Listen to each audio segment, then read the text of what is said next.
받으실 하나님의 말씀은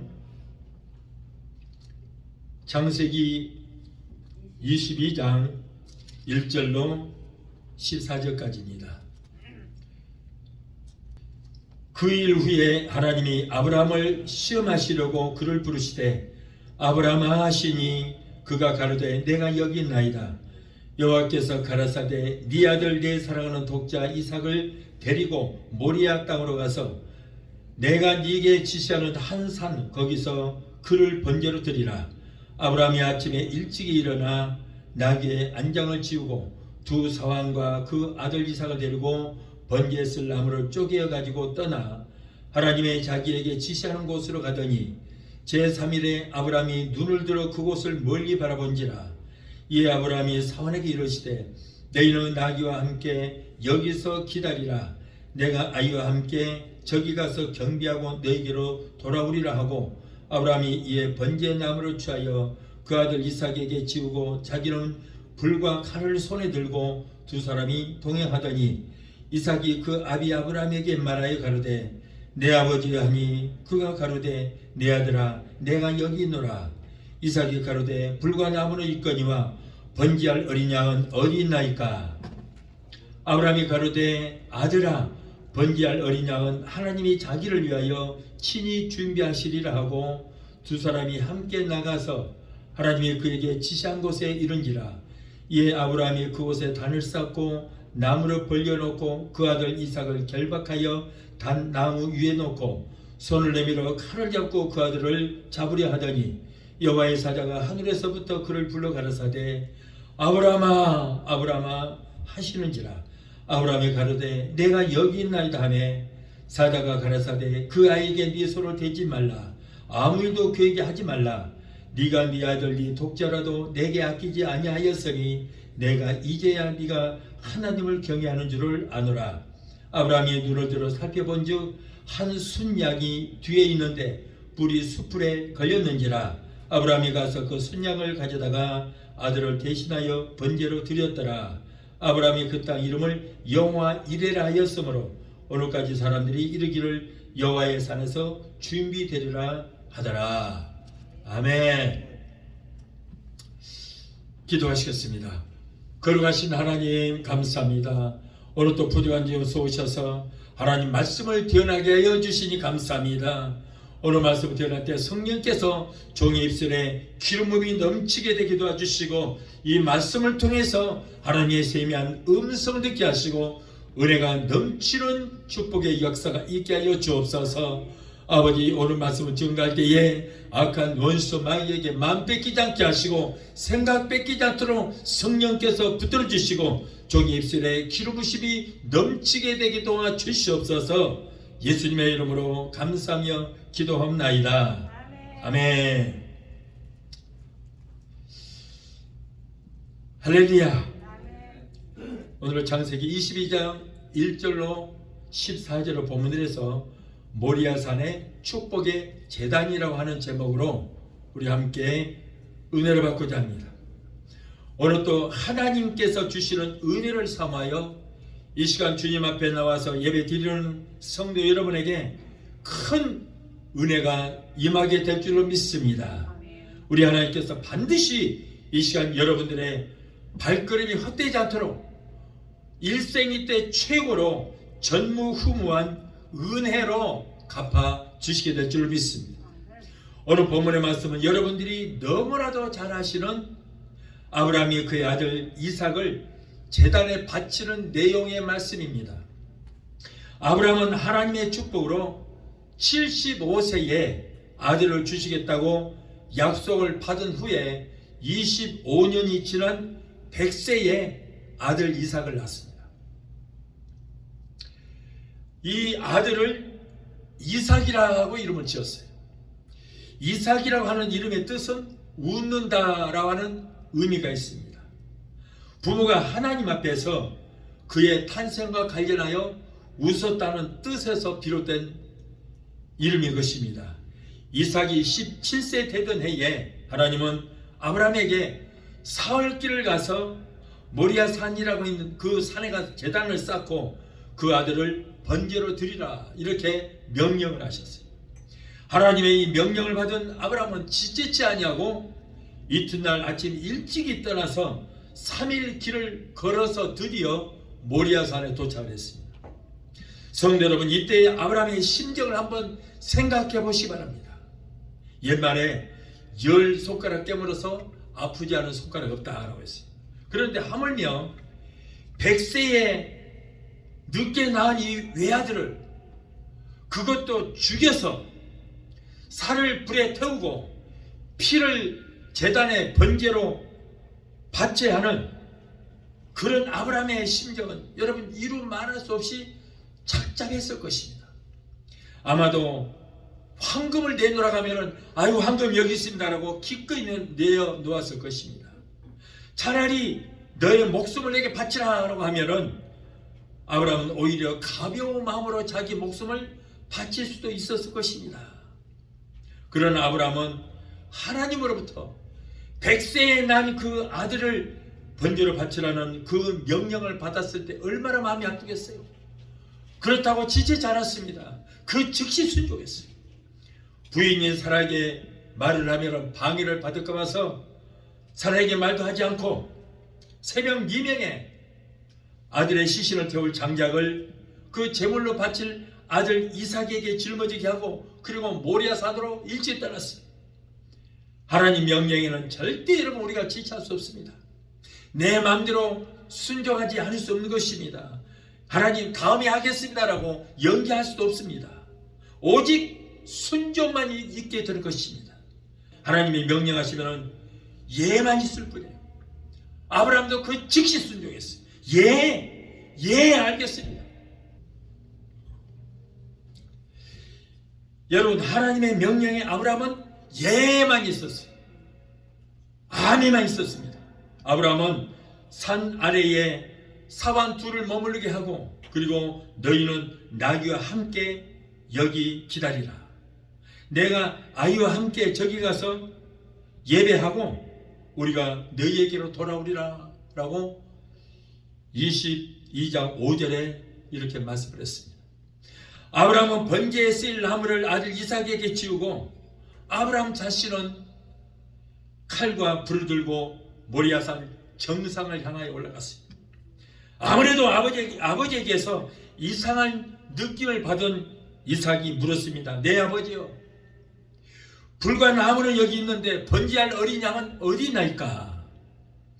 아브라함이 가로되 아들아, 번제할 어린 양은 하나님이 자기를 위하여 친히 준비하셨느니라. 드디어 두 사람은 모리아산 정상에 도착을 했습니다. 두 사람은 정성 들여 돌 제단을 쌓습니다. 그리고 지고온 장작을 돌 제단 위에 올려놓았습니다. 그리고 아브라함은 이삭을 묶어서 제단 위에 뉘어놓았어요. 그리고는 칼을 들어서 막 이삭을 찌르려고 했습니다. 지치지 않냐고 막 찌르려고 할 때에 하나님의 급한 음성이 들렸어요.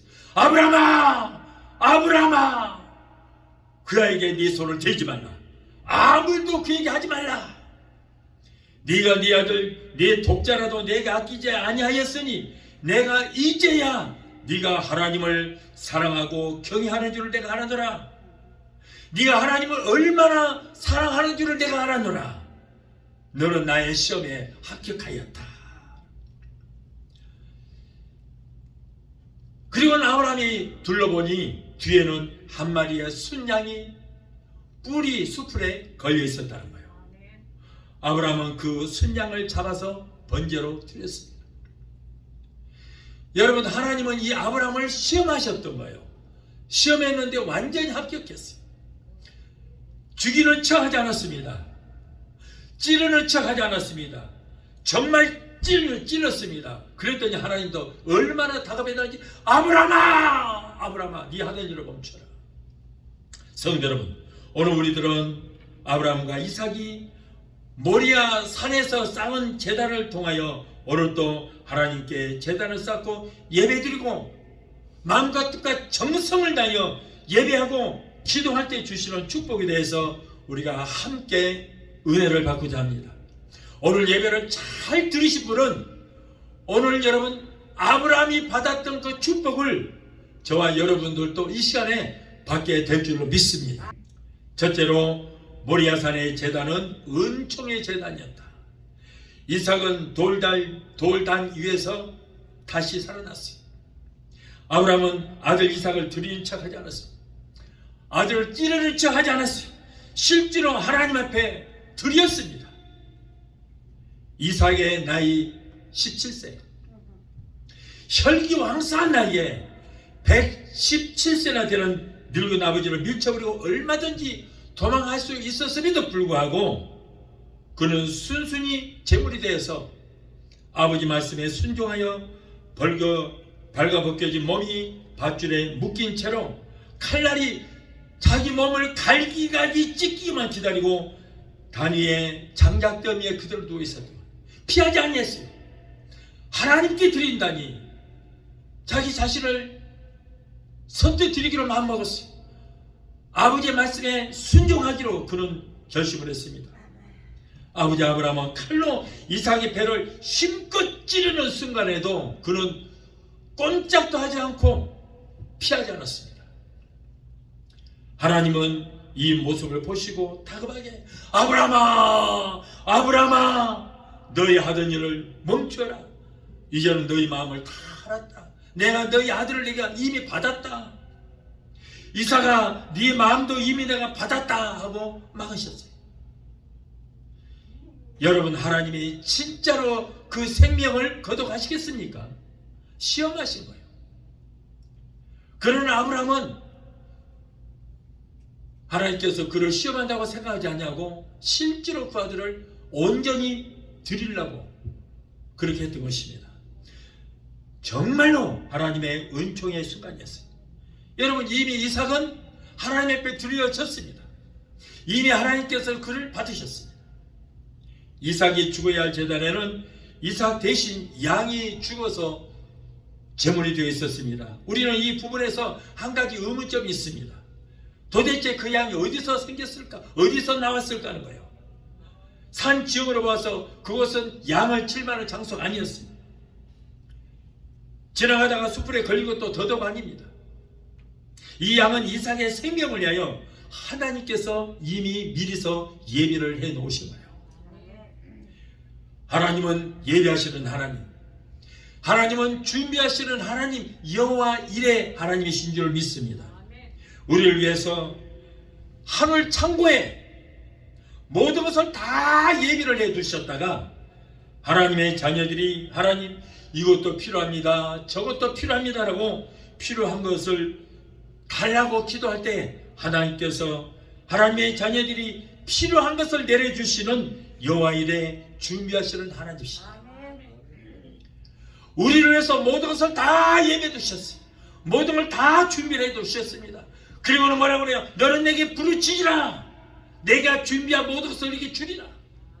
그거 비밀한 기적의 역사를 보이고 네가 필요한 모든 것을 다 주리라고 하나님은 말씀하신 거예요. 그래서 하나님께서는 부르짖으라는 거예요. 내게 구하라는 거예요. 구하라 주실 것이요, 찾으라 찾을 것이요, 두드리라 열려 주실 것이라고 했어요.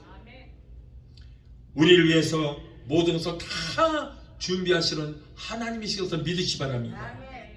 여호와 이레 준비하시는 하나님, 우리 아버지는 바로 모든 것을 다 예비를 하시고 여러분 우리에게 부르짖으라 말씀합니다.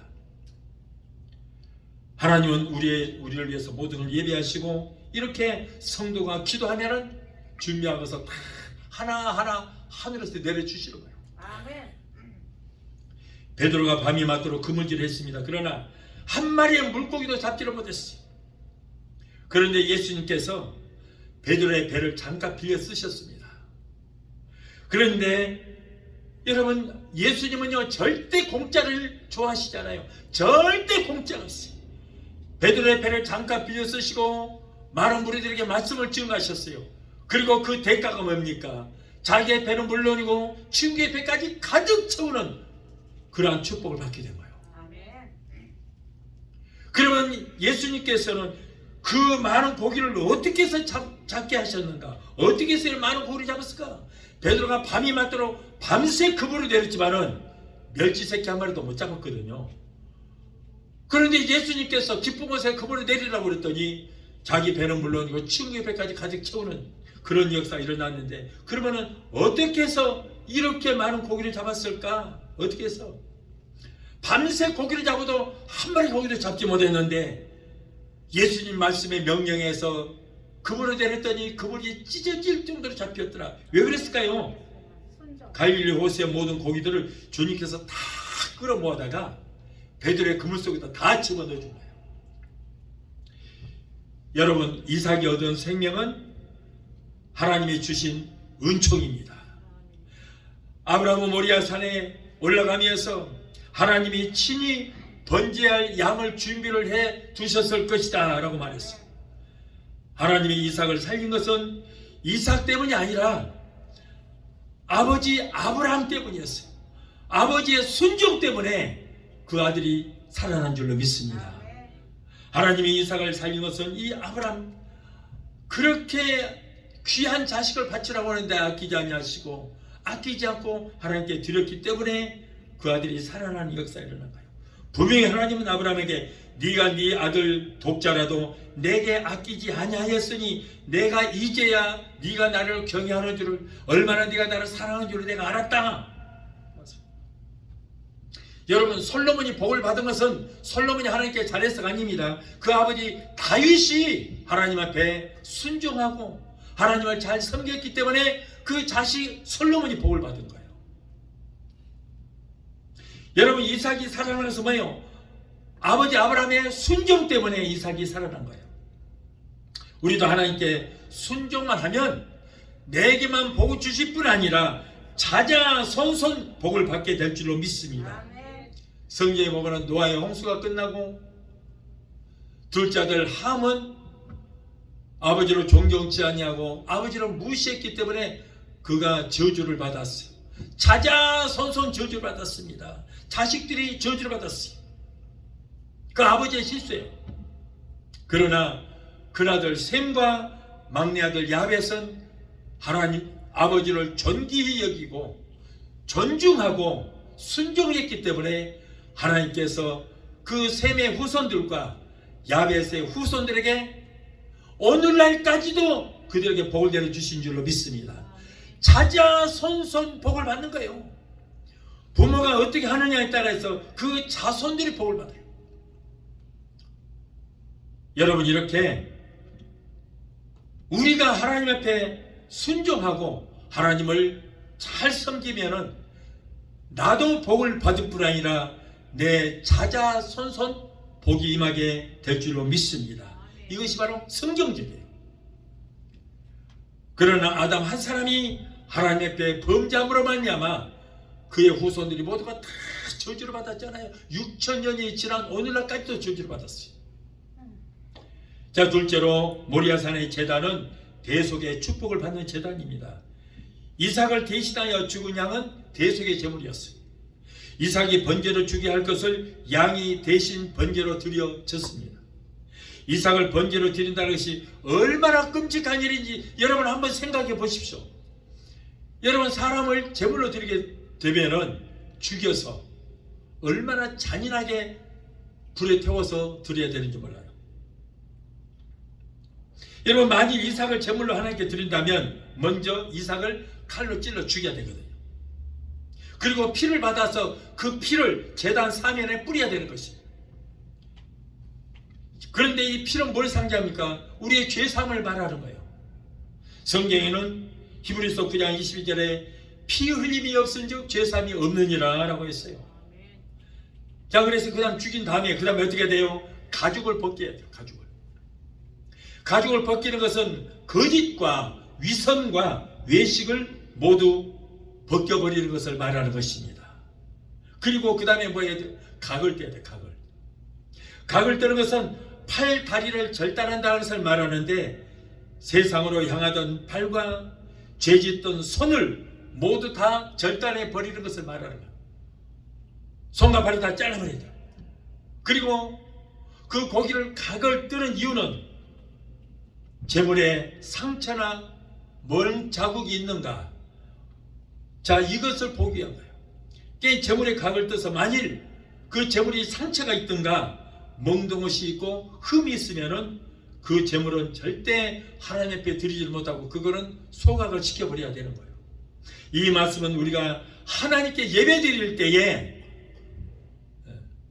예배 드리기 전에 한 주간 동안 세상에 살면서 지었던 모든 죄를 철저히 회개하고 그리고 예배 드리라는 거예요. 죄 지은 모습 그대로 와서 앉아서 예배 드린 게 아닙니다. 한 주간 동안 있었던 모든 죄를 다 토설하고 다 회개하고 그리고 나서 우리가 예배에 참여해야 돼요. 그래서 너희 몸을 뭐라고? 거룩한 산 제사로 드리라는 거예요. 우리가 아무리 죄를 지었어도 우리가 회개하면 하나님께서 우리를 용서받은 의인으로 거룩하게 보시는 것입니다. 그래서 우리가 회개하면 내가 바로 거룩한 자가 되어서 거룩한 희생 제물로 나를 드려지는 거예요.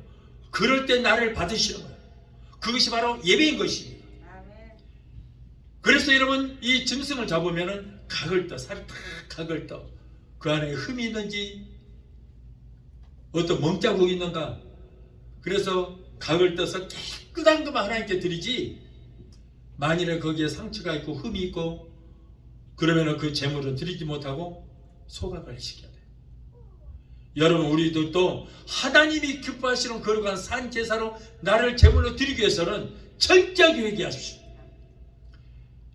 죄를 지을 수 있습니다. 죄를 지었을지라도 한 주간 동안 지었던 모든 죄를 다 토설을 하고 그랬을 때 하나님께서 우리를 거룩하게 보시고 용서받은 의인으로 우리를 인정해 주시고 용서받은 의인이 드리는 예배를 나와 나의 예배를 받으신다. 아멘. 네? 어떤 사람은 나와 나의 예배를 받지 아니하시고 회개치 않으면 나와 나의 예배를 받지 아니하시고 회개하면 나를 거룩한 사람으로 인정하시고 내가 드리는 나와 나 자신과 내가 드리는 예배를 받으신다는 거예요. 그래서 각을 떼는 것입니다. 다음으로 제물이 동물일 경우에는 어떻게 되냐? 뿔부터 자릅니다. 뿔부터 잘라요. 이 뿔은 뭘 상징하시냐면 교만과 아집을 잘라버려야 하나님께서 그 제물을 받으신다. 그리고 나서 고기를 번제단에 올려놓습니다. 그 후에 내장과 정강이를 물로 씻어서 깨끗하게 씻어서 불로 태워버린 것입니다. 자, 이런 절차가 바로 번제인 것입니다. 번제. 이삭을 제물로 드린다면은 시신은 완전히 불타서 제가 되고 그 제가 연기가 향기가 되어서 그 하나님께서 받으시는 제물은 그 연기가 하늘로 올라가요. 그러나 하나님이 받지 아니하는 제물은 그 향이 그 연기가 하늘로 올라가지 않고 퍼져버립니다. 그러나 정말 하나님께서 받으시는 그 제물은 살을 태웠을 때 그것이 향이 되어서 하늘로 올라갈 때 그 제물을 받으시는 거예요. 산 제물이지만은 이렇게 완전히 죽어서 태우고 그 피는 제단에 뿌려야 하나님께서 그 제물을 받으신다. 죽어야 된다. 죽어야 돼요. 살아서 혈기가 있고 자기 힘으로 움직이는 사람은 하나님께서 절대 쓰시지 않습니다. 죽은 자처럼 말 없는 사람, 이런 사람을 하나님이 쓰신 거예요. 그래서 여러분 모세가 혈기왕성했을 때는 하나님이 안 쓰셨어요. 그에게서 지식과 지혜와 용의과 젊음이 사라지고 이제는 그 작대기 지팡이에 자기 몸을 의지하고 온전히 하나님만을 의지했을 때 그때부터 하나님이 쓰시는 거예요. 그 정도 되니까 이제는 온전히 하나님을 의지할 수밖에 없잖아요. 그때부터 하나님이 쓰시는 거예요. 그래서 하나님은 그때까지 기다리셨다. 그렇게 될 때까지 기다리시는 거예요. 아브라함이 자기의 외아들 이삭을 이런 번제로 드린다는 것은 차라리 자기가 죽는 편이 나았을 것입니다. 그러나 아브라함은 그럴지라도 하나님 말씀에 순종했어요. 이삭이 죽어야 할 것을 하나님은 양을 대신 죽이고 이삭을 살리셨습니다. 누군가가 살기 위해서는 다른 누군가가 대신 죽어야 하는 것이 하나님의 속죄의 법칙인 거예요. 죄 쌌은 사망이라, 죄 때문에 내가 죽어야 되는데 나 대신 누군가를 죽여야 되는 거예요. 누군가가 나 대신 죽어줘야 되는, 이것이 바로 속죄의 법칙이라는 거예요. 예수님께서 죽으셨기 때문에 우리가 살게 된 거예요. 예수님께서 내가 십자가 달려서 내가 죽어야 하는 형틀에 나 대신 죽어주셨기 때문에 내가 살게 된 것입니다. 이것이 바로 대속의 십자가예요. 예수님이 이 땅에 오셔서 십자가에서 대속의 피를 흘리시기 전에는 인간들은 소나 양이나 염소나 비둘기를 잡았습니다. 그 속죄의 피로, 짐승의 피로 구원을 받았어요. 그러나 이 피는 죄를 없애지를 못하고 죄를 덮어버리는 역할을 했어요. 짐승의 피는 죄를 덮어버리려 했지 죄를 씻어줄 수가 없었다는 거예요. 그러나 예수 그리스도의 피는 죄를 덮는 것이 아니고 우리의 죄를 깨끗이 씻는 그런 역할을 하는 것입니다. 예수의 피는 우리의 죄를 씻어버린 것입니다. 나의 죄를 씻기는 예수의 피밖에 없네. 나를 정케 하기도 예수의 피밖에 없네. 예수 피밖에 내 죄를 씻을 수가 없는 것입니다. 나를 정케 하는 것도 예수 피밖에 없는 거예요. 짐승의 피를 우리를 덮어버리지만은, 그러나 예수 피는 우리를 죄를 깨끗하게 씻어버려요. 그래서 우리는 용서받은 의인이 되게 되는 것입니다. 미국 시카고에서 있었던 일입니다. 어느 부자가 기차로 여행을 하다가 좀처럼 기차가 고장이 나지 않는데 어느 날 갑자기 시카고를 지나다가 고장이 나서 서버렸어요. 할 수 없이 승객들은 기차에서 내려서 호텔에서 하룻밤을 묵게 됐습니다. 그런데 이 부자도 호텔에 들어갔는데 잠이 오지 않는 거예요. 그래서 밖으로 나가서 산책을 하다가 어느 교회 앞을 지나가게 되었습니다. 그런데 교회 안에서 웬 할머니의 울음소리가 들리는 거예요. 부자는 소리 나는 쪽으로 가보았더니 지하 골방에서 할머니가 울부짖으면서 애절한 마음으로 기도하는 것이었습니다. 그래서 그 할머니가 기도하는 소리를 가만히 들어보니까 하나님, 이 교회가 성도들이 점점 줄어들어서 더 이상 건물을 유지할 수가 없습니다. 전리다 못하여 지금 본당에서는 이 교회를 경매를 붙이고 있습니다. 이 거룩한 하나님의 성전이 경매에 넘어가서 도박장이 될런지 술집에 될런지 공장에 될런지 어떻게 될지 모릅니다. 하나님 막아주세요. 제발 도와주세요. 그리스도의 몸된 교회, 그리스도의 피값으로 세우신 이 교회가 그렇게 되지 않도록 막아주세요. 막아주세요 하면서 통곡을 하면서 울는 거예요. 그래서 그 기도 소리를 들은 부자는 본당으로 가봤습니다. 그랬더니 정말로 경매가 진행하고 있었어요. 부자는 이 교회를 가장 비싼 가격으로 불러서 낙찰을 보았습니다. 그리고는 그 낙찰받은 증서를 가지고 지하로 들어가서 그 할머니가 기도하는 거기에 찾아갔어요. 그리고는 그 낙찰받은 증서를 딱 내보이면서 당신의 기도의 응답입니다 하고는 그 증서를 건네주고는 이름도 밝히지 않고는 유유히 사라졌습니다.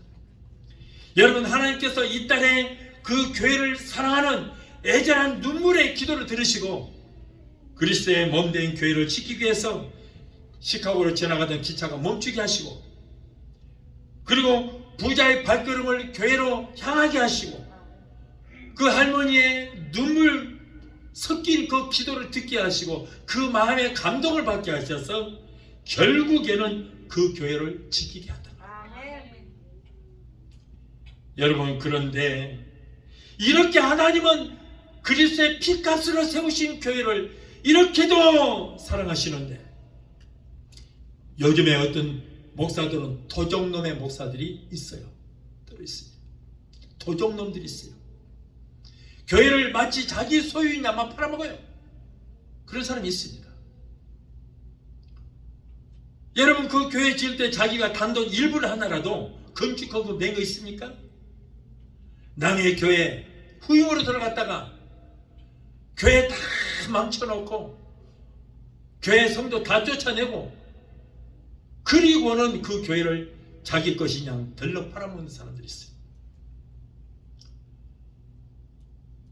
아니, 자기가 능력이 없어서 교회가 안 되면은 능력 있는 성령 충만한 목사 데리다가 세우고 자기는 물러나고 손자나 봐줘야 될 거 아니에요. 그런데 끝까지 욕심부리고 그 교회 갖고 있다가 결국 자기가 팔아먹어. 이 가론유다니에요. 나쁜 사람들이에요. 이런 사람은 아마 지옥, 그것도 VIP에서 가장 따뜻한 데로 가서 고통당할, 평생을 고통당할, 자자손손 저주받을 것입니다. 여러분, 이 교회는요, 건물이 교회가 아니고 여기는 성령께서 이곳에 계시기 때문에 이 교회를 예수 그리스도의 피로 값을 치르고 피값으로 세우신 교회예요. 그런데 어떻게 인간들이 마치 자기 것이냐 팔아서 착복을 합니까? 큰일 납니다. 절대 그런 짓을 해서는 안 되는 거예요. 여러분, 이 교회는 성령 하나님이 주인 되시고 그리스도의 몸이요 우리를 같이 지친 줄로 믿습니다. 경매에 넘어간 건물을 다시 찾으려면 누군가가 그 대가를 지불을 해야 돼요. 우리의 생명을 살리기 위해서 주님께서 생명의 대가를 치루어 주셨기 때문에 여러분, 저와 여러분들도 살게 된 줄로 믿습니다. 우리도 영원히 죽을 수밖에 없었지만 예수님께서 우리의 피값을, 예수님의 피값으로 우리의 죽음의 대가를 치러 주시는 거예요. 그래서 우리가 살았어요. 그러므로 우리는 주님께 감사하고 신령과 진정으로 감사의 예배를 드려야 될 줄로 믿습니다.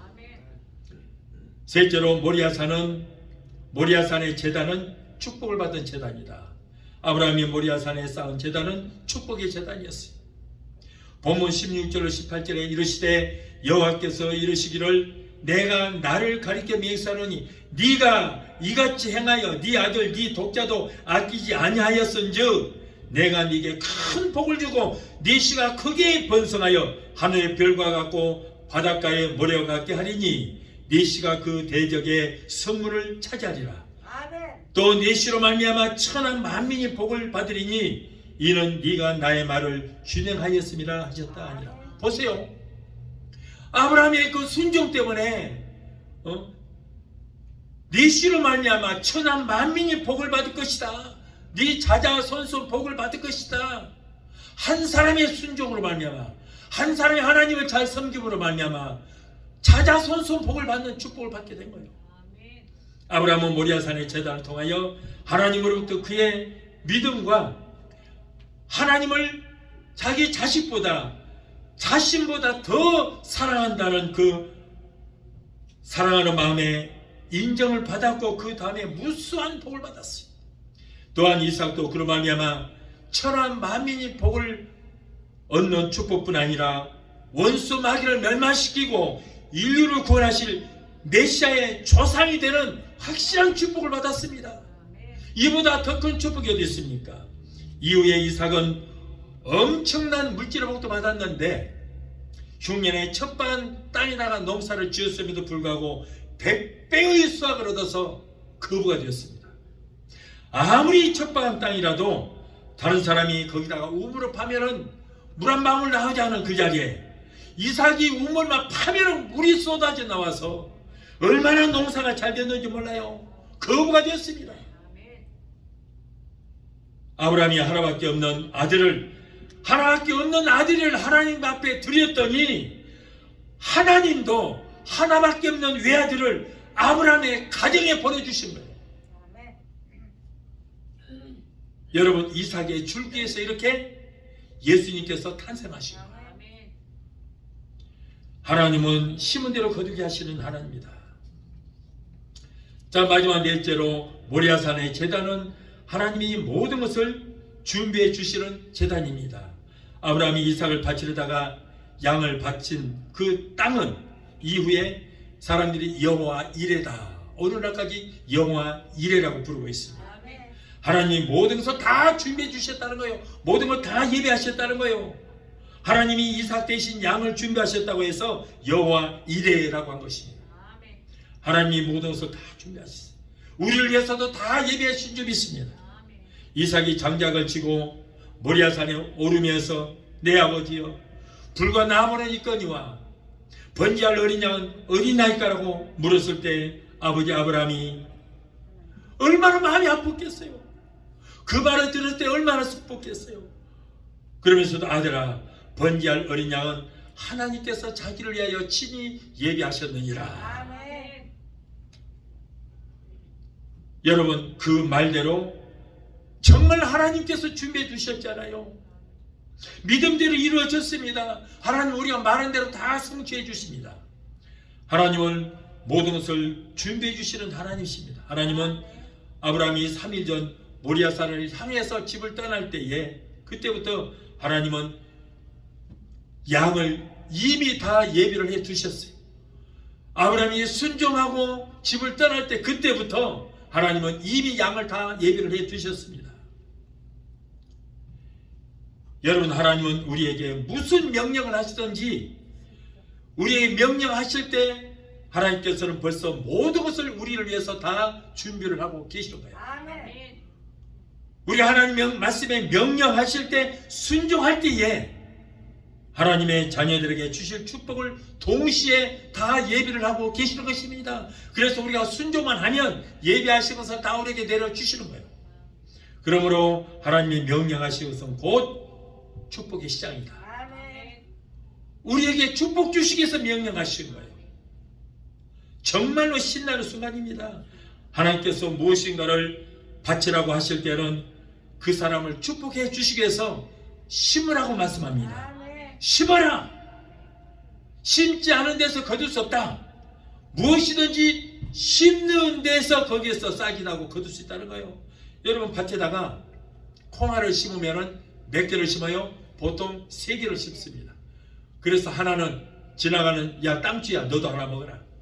또 하나는 날아가는 새야 배고프니 너도 하나 먹어라. 그리고 하나는 내 것이에요. 그 하나가 자라서 하나 심었더니 싹이 나고 가지가 생기고 거기에서 콩 깍두기가 생기고, 그래서 많을 때는 몇백 개의 콩까지도 수확을 할 수 있는 거예요. 하나 심었더니 그렇게 많은 것을 수확을 할 수 있습니다.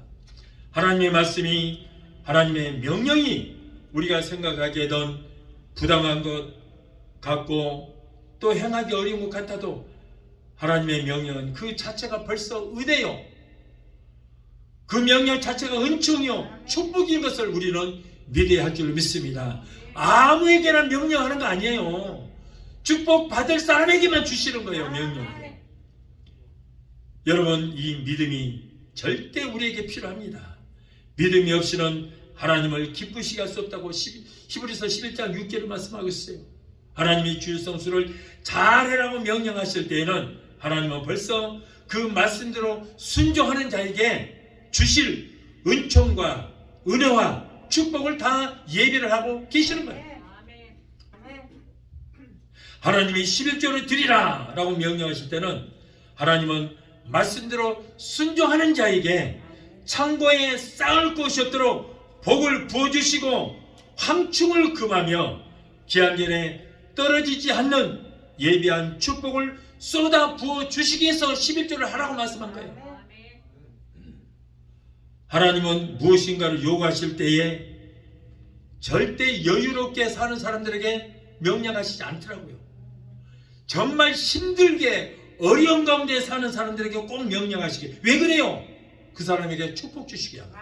축복 주시게. 그래서 심어라. 심어야 거둘 거 아니냐. 콩을 심으면 콩이 나고 팥을 심으면 팥이 난다. 아무것도 심은 것도 없이 거둘라고 그러냐? 그러면 너 도둑놈 아니냐. 도둑이죠, 그거는. 그래서 하나님께서는 꼭 축복 주실 분한테 마음에 감동을 주셔서 심게 하는 거예요. 최근에 우리 교회 한 분이, 그분 형편 잘 알거든요. 근데 그분 나름대로는 거액을 헌금하셨어요. 하나님이 감동을 주셨어요. 넉넉한 거 아닙니다. 정부 보조금을 받아서 삽니다. 남편이 용돈도 안 줘요. 정부 보조금 받아서 어렵게 살아가요. 그런데 거기에서 조금씩 달달이 100불씩을 떼고 해갖고 그것을 모아서 하나님 앞에 드렸어요. 아무나 하는 일이 아니에요. 하나님께서 축복해 주시기 위해서 그 마음에 감동을 주신 줄 믿습니다. 분명히 금년에 하나님의 큰 축복이 있을 줄 믿습니다. 또 다른 권사님도 그렇게 넉넉한 것도 아닌데도 불구하고 하나님께서 그 마음에 감동을 주셔서 이렇게 또 심으라 하시니까 아멘하고 순종하여 심었습니다. 그분도 하나님께서 감동을 주셨고, 그분도 하나님께서 금년에 두 손 들어 복을 더하여 주시게 될 줄 믿습니다. 또 우리 한 청년은 아직은 직장도 없고 실업자예요. 실업자. 한국에서 온 지도 얼마 안 됐고 자식들을 위해서 써야 할 때도 많아요. 그럼에도 불구하고 또 이렇게 하나님 앞에 드려요. 마음에 감동을 줬어요. 이 사람도 하나님께서 미래에 큰 복이 임하게 될 줄 믿습니다. 심으라는 거예요.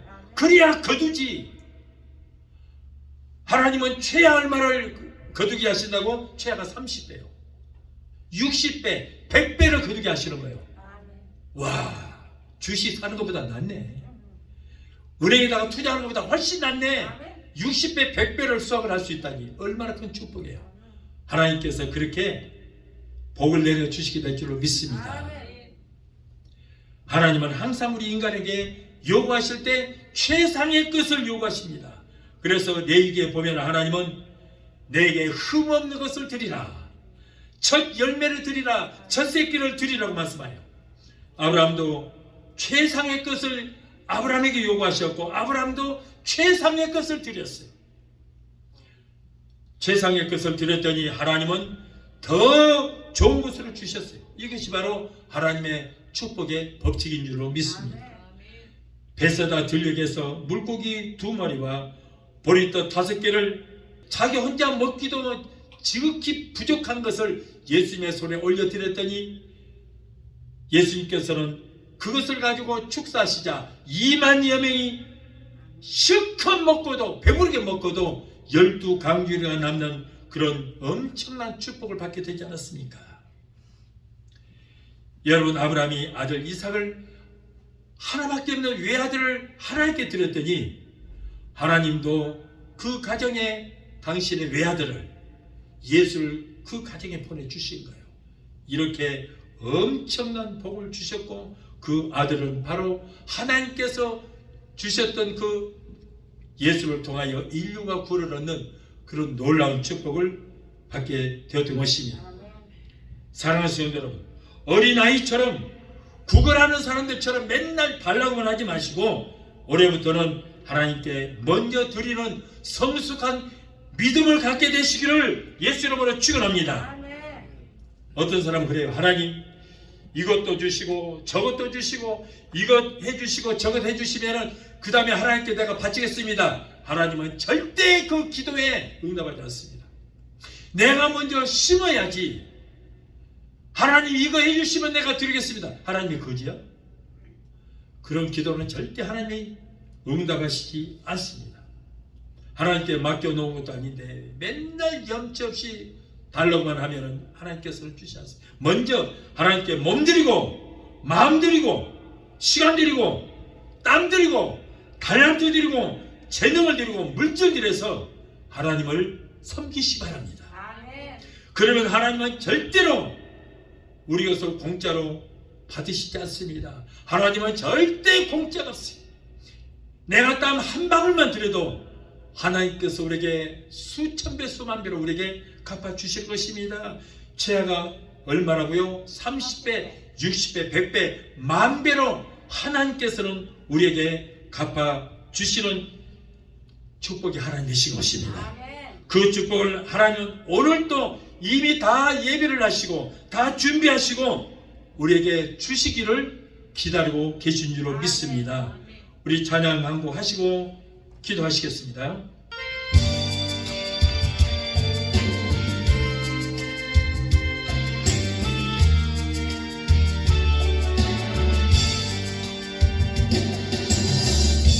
내가 주를 향하여 눈을 들리라. 나의 도움 어디서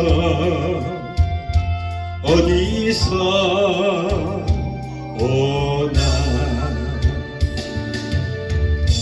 천지 만물 지으시 너와 나를 만드시 창조의 주 하나님, 축복의 주 하나님, 부르짖으라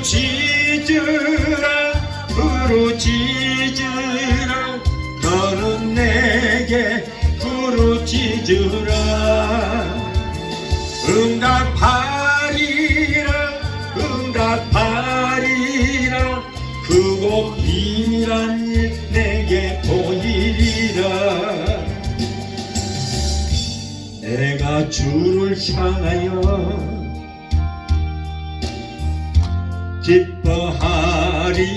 기뻐하리라. 나를 사랑하시는 나의 주 그리스도, 십자가의 보혈로 내 죄 씻어주시는 용서의 주 하나님, 구원의 주 하나님, 기뻐하여라 너는 항상 기뻐하여라.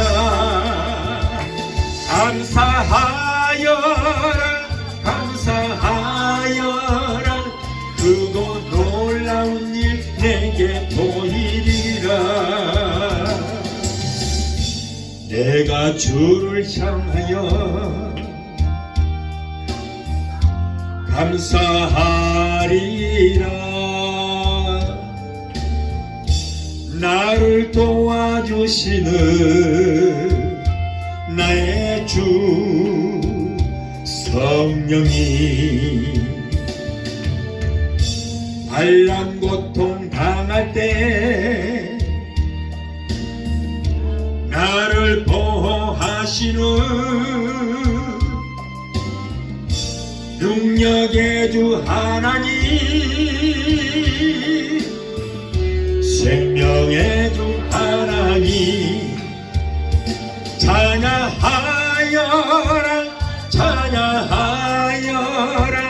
할렐루야 찬양하여라. 소리 높여서 찬양하여라. 영광 찬양의 주 예수 그리스도. 기도하시겠습니다. 걸어가신 하나님 감사합니다. 오늘 또 우리에게 참으로 귀한 말씀, 축복의 말씀 주심을 감사합니다. 아브라함이 자기가 가진 가장 귀한 외아들을 하나님께 드렸듯이 우리도 내게 가장 귀한 것을 하나님께 드리는 성숙한 믿음의 사람들이 되게 하여 주시옵소서. 예수 이름으로 감사하며 기도합나이다. 아멘. 할렐루야. 아멘. 이제 제가 마무리 기도해드리겠습니다. 여러분을 위해서 마무리 기도해드리겠습니다. 문제 있는 분들은 믿음으로 가슴에 손 주십시오. 가슴에 손 주시고 마음의 병, 유신의 병, 영적인 병이 든 분들은 아픈 곳에 손기 시간에 제가 여러분을 위해서 간절한 마음으로 기도해 드리겠습니다. 문제 해결자가 되시고 우리의 질병을 치료해 주시는 여호와 라파 치료의 하나님, 오늘 사랑하는 하나님의 자녀들이 가정제 생활의 문제, 자녀들의 모든 문제, 직장과 비즈니스 같은 문제를 가지고 왔습니다. 하나님 우리의 영혼이 달려같이 이 땅의 삶에 살아가는 모든 범사가 잘되고 영육간의 강건한 복을 받기를 원하신 줄로 믿습니다. 우리의 모든 형편과 사정하시는 우리 하나님, 아버지 하나님께서 저들을 불쌍히 여기시고 긍휼히 주시고 힘들고 어려운 곳에 살아가는 하나님의 자녀들을 문제 가운데서 건져주시고 아버지 오늘 또 구원하여 주시옵소서. 너는 내게 부르짖으라 내가 내게 응답하겠고 내가 너보다는 그거 비밀한 기적의 역사를 보기로 말씀하셨습니다. 오늘 우리에게 주시는 약속의 말씀을 붙들고 기도하니 우리의 모든 문제가 해결받고 문제는 한 길을 왔을지라도 7길을 따라가는 역사가 있게 하여 주시옵소서. 이 어려운 시대에 성령님이 역사하여 주셔서 가족들이 다 범사가 잘되게 하시고 또 우리에게 주시는 자녀들이 하나님을 잘 섬기고 하나님의 복을 얻게 되기도 하시옵소서. 내가 나사렛 예수 이름으로 명하노니 하나님의 자녀들을 괴롭히는 모든 문제는 저들에서 떠나 갈증, 가정계 생활의 문제, 자녀들의 모든 문제는 내가 예수님의 이름으로 엄히 명하노니 저들에서 예수 이름으로 갈증, 아들딸 손자 소녀들이 하나님께서 위로부터 내려주시는 복을 얻게 되기도 하시옵소서. 자녀들이 세상에 들어가든지 머리가 되고 꼴이 되지 않고 위에만 있고 아래 있지 않는 자녀들, 하나님과 사람들에게 인정받고 칭송 듣는 자녀들이 되기도 하시옵소서. 또한 하나님의 백성들이 이 시간에 말씀에 의지하여 아픈 곳에서 옮겼습니다. 마가복음 16장 17절에 병든 자에게 손을 얹어줘 날이란 말씀 믿고 믿음으로 손을 얹어 싸우니 주여 믿음으로 선지는 부위에 예수 그리스도의 못다한 손으로 만지시고 피 묻은 손으로 만져 주옵소서. 내가 나사렛 예수 이름으로 명하노니 사랑하는 하나님의 자녀들을 괴롭힌 모든 병마야 예수 이름으로 명하는 예수 이름으로 갈증, 신경적 관계로 류마티스 디스크로 따라가나 내가 예수 이름으로 명하노니 모든 남덩어리로 녹아지고 사라지고 소멸될지어다. 췌장암, 위암, 장암, 폐암, 장후암은 내가 예수 이름으로 명한다. 성령의 물로 모든 남덩어리로 소멸되고 사라지게 될지어다. 성령의 물로 근원부터 만나지게 될지어다. 신부조증, 신부경세, 심장 부정매, 신장염은 내가 예수 이름으로 명하노니 깨끗하게 고침받을지어다. 신경소, 위장병, 위암, 모든 소화불량은 내가 예수 이름으로 명하노니 근원부터 만나지게 될지어다. 갑사서, 주부뼈, 소마비, 대상포진, 통풍은 내가 예수 이름으로 명한다. 하나님의 사랑을 위하여 성도들에게서 모든 질병 따라가라.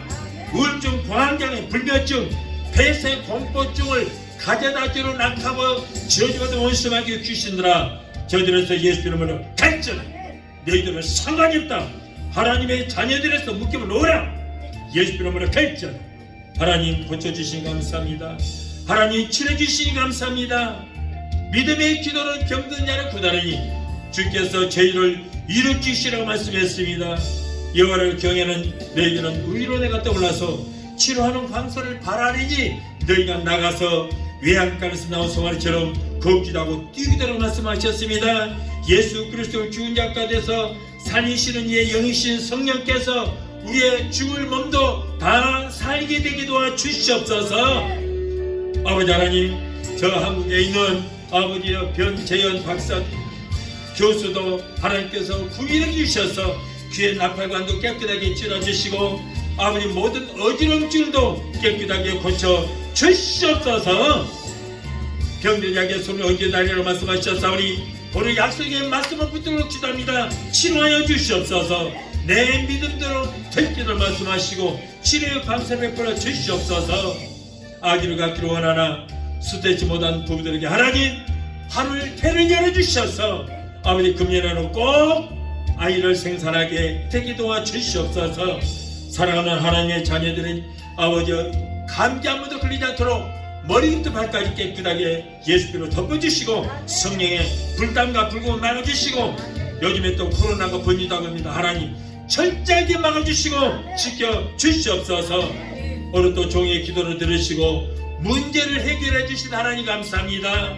세계 어느 곳든지 믿음으로 기도하는 하나님의 자녀들을 고쳐주시고, 무엇보다도 병든 영을 고쳐주시고 병든 믿음을 치료하시고, 아버지 항상 성령으로 충만하게 되게 도와주시고, 날마다 예수 안에서 승리하는 역사가 있게 하여 주시옵소서. 주여 하나님 감사합니다. 우리의 모든 기도를 들으시고 응답하시고 이루어주신 하나님 영광 받으시고 높임 받아 주시옵소서. 예수님의 이름으로 감사하고 축복하며 기도합나이다. 아멘. 할렐루야. 할렐루야. 하나님께 고맙습니다. 지금은 우리를 죄에서 구원하신 우리 주 예수 그리스도의 거만하신 은혜와 아들까지 낚이지 아니하시고 우리를 위해서 내어주시기까지 우리를 사랑하시는 아버지 하나님의 그 극진하신 사랑과 보혜사 성령님의 내주 교통 충만 역사하시는 은혜가 오늘 주일예배 참석하여 말씀으로 우러받고 돌아가는 귀한 성도들의 저들의 가정과 가족과 직장과 사업장과 자녀들과 성악과 모든 범사 위에 오늘 영상을 통해 함께 예배 참여하는 사랑하는 귀한 성도들의 가정과 가족과 직장과 사업장과 자녀들과 생각하고 모든 범사 위에 각자 섬기는 교회 위에 베데스다 순복음교회 지금부터 영원토록 함께 하시기를 간절히 축원합니다. 아멘.